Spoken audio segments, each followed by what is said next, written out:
Welcome to Cuarto de Hora, the CADAL TV program.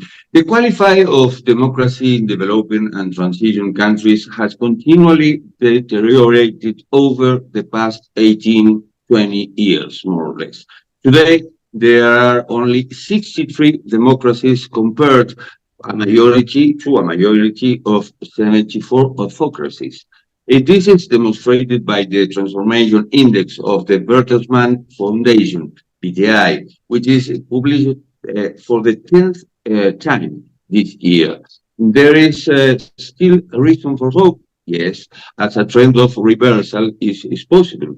This is currently demonstrated by the examples of transition countries like Brazil and Poland, where the population has rejected authoritarian forces.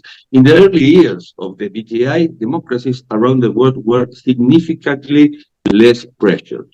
We are in contact with Hauke Hartmann, senior expert of the Bertelsmann Foundation. Nice to talk with you, Hauke. Wonderful. Thank you for having me here, Jorge. Let me ask you a first question. Why democracy is deteriorated in the world? What democracies have deteriorated? Significantly deteriorated in recent years are some European democracies like Serbia or Hungary. The world's largest democracy, India, has deteriorated, but also some Latin American democracies, Argentina, Mexico, Brazil under Bolsonaro, I should add. Less democracy, less successful, as the title of the study says. Which difference are between the 73 democracies and the 74 autocracies in terms of government efficiency? That is very important to stress, that the governance performance of autocracies, on average, is significantly less than it is in democracies.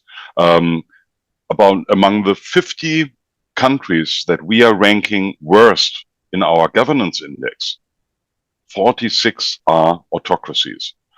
So this is important to stress because there is a claim by some authoritarian leaders, like from Bukele in El Salvador, saying, let me weaken democracy, I will rule more efficiently.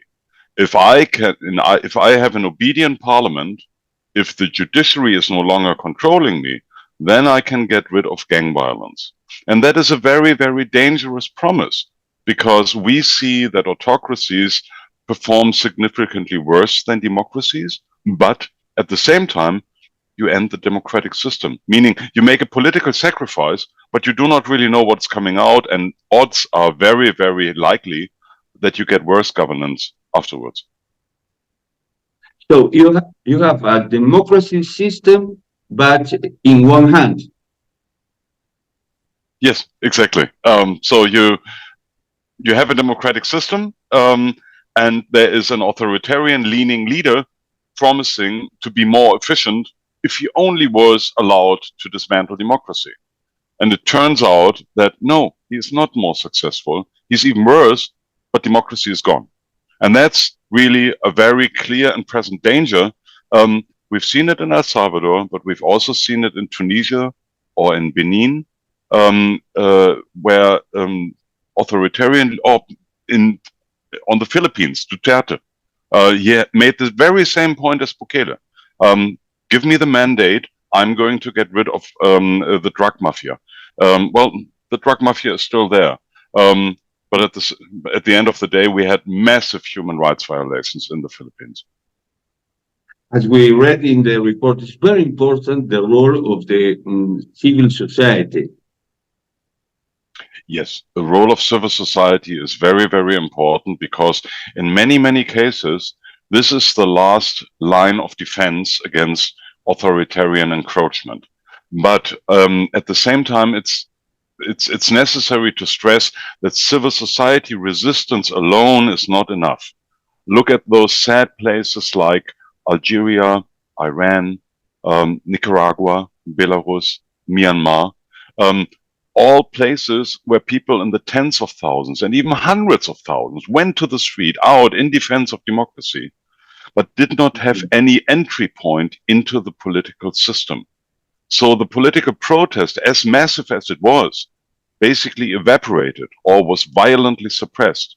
So when we compare that to other places like, say, Brazil, Guatemala, Zambia, Moldova, there are a couple of places that instill hope in us, most recently Poland.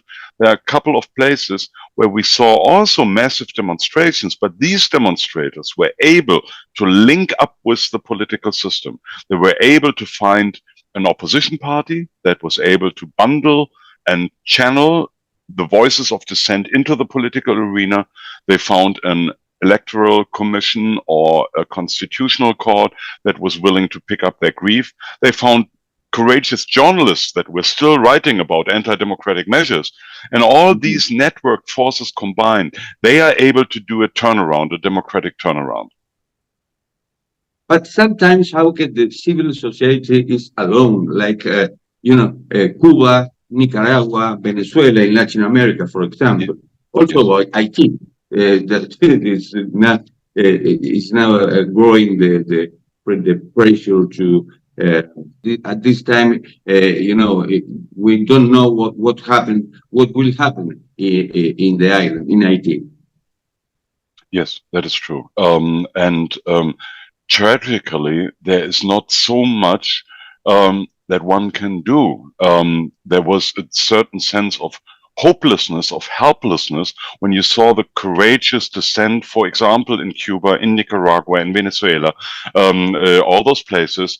And we were watching helpless from the outside because civil society could not find entry points into the political arena, a meaningful voice of internal opposition that was able to pick up their dissent. From the outside, you cannot really do spectacularly much.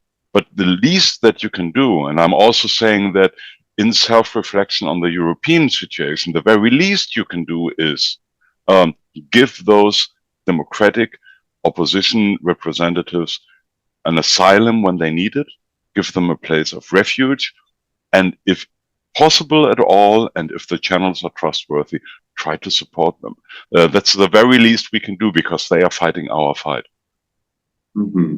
Examples of that is China zero COVID policy, the demonstrations by Iranians against the country's regime following the death of Mahsa Amini, the protest against the military government in Myanmar, you mentioned.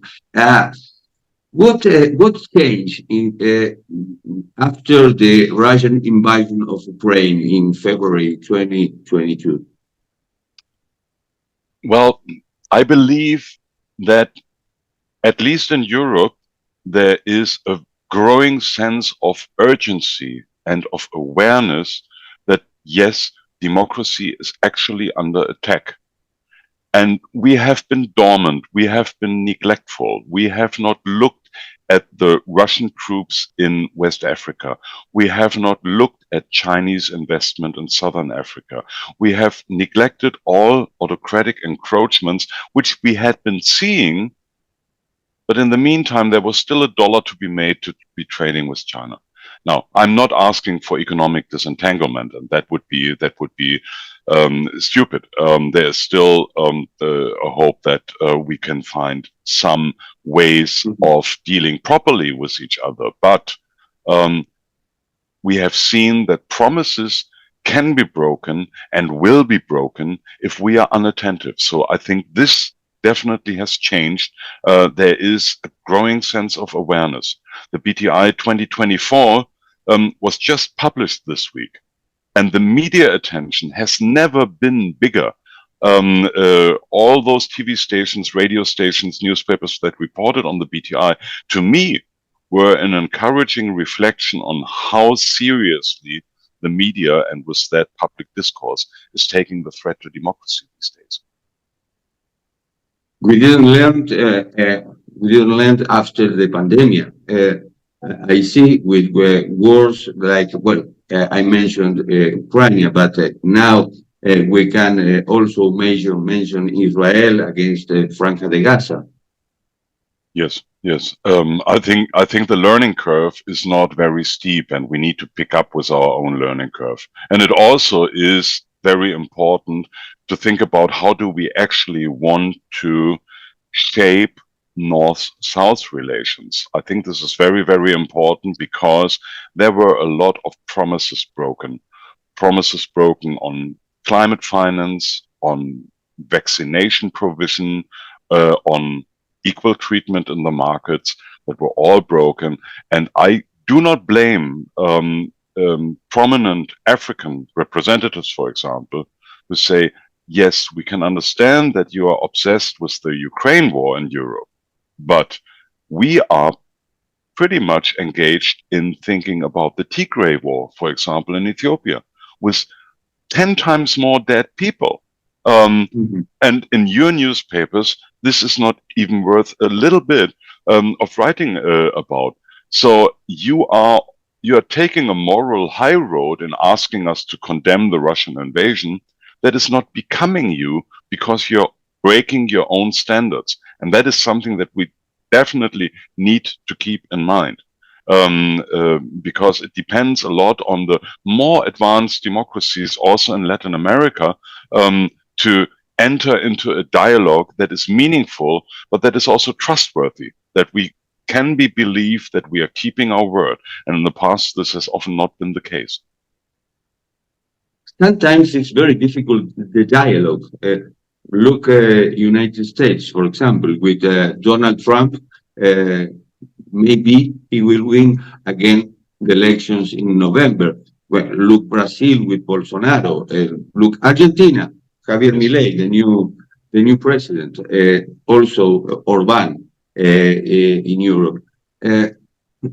It's very difficult, the dialogue, and it's very difficult, for the opposition to talk with this kind of leaders. What do you think?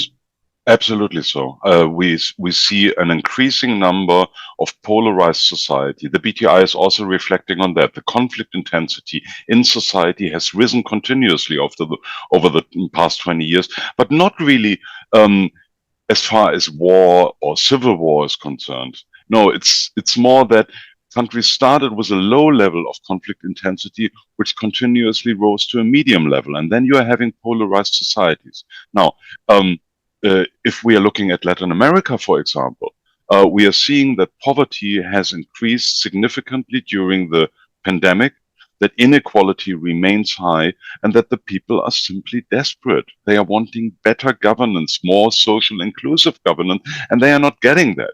And sometimes they are voting it's extreme, and sometimes there are also extremists that are building upon polarizing those societies even more. And this is where there are very similar developments, as you rightly mentioned, in the United States, in Latin America, and in Europe. Those societies where conflict intensity had been previously quite low, but is now really on the rise, on the extreme rise. And we should not be surprised that people, after they had voted again and again for democratic bad crisis managers, suddenly turn to populists or even to extremists just to make the situation a little bit better. Dialogue, as you rightly said, is very, very difficult under these circumstances because whoever is ruling that country only stands for a fraction of the population and does not really have the mandate. It's a leader that is not building consensus, but quite the opposite. So is even building on the maximization of polarization. As I read in the report, in the last 2 years alone, elections were less free and fair in 25 countries. That's a lot. That is a lot. And we are seeing that that especially during the last 2 years, something changed. What changed is in previous years, we had democracy erosion in democracies. We had more authoritarian, still democratic, but authoritarian leading leaders like Bolsonaro. We had a weakening of political participation in these countries as well. Now, during the last 2 years, something changed. Democracies, on average, kept their standard, more or less. This is either stagnation for weaker democracies like Mexico or Ecuador, or this is consolidation in the case of stronger democracies like Costa Rica or Uruguay or Chile. But in autocracies, we saw a rise in repression. So whatever was left in political participation rights and the election rights that you mentioned, whatever was left there is now completely destroyed. And that's an interesting thing, because we have seen crises over the last 6, 7, 8, 9 years, started probably with the sudden drop in energy and raw material prices during the second half of the last decade, continued with the corona pandemic, continued with the post-pandemic inflation, fueled by the Russian invasion, of course. And the democracies were first hit. They were the ones that suffered a political blow as well and grew weaker. But now it's the autocracies, because autocracies do not have a mandate, a vote mandate by which to justify their rule. So they need a justification, a legitimation by output. And they do not deliver the social output. They do not deliver the economic output. They are under pressure. The protests are rising. You mentioned China. And then the government is reacting with more repression. And that is the decline that we are seeing in this BTI. The autocracies are losing even more. That is very bad news for the populations there, but it also means autocracies are under increasing pressure. It's a new word. Okay, it's a pleasure to talk with you. Thank you very much. I do thank you as well. It was a pleasure as well for me. Thanks. Thanks. And this was Cuarto de Hora, the CADAL TV program. We will see you soon. Ciao.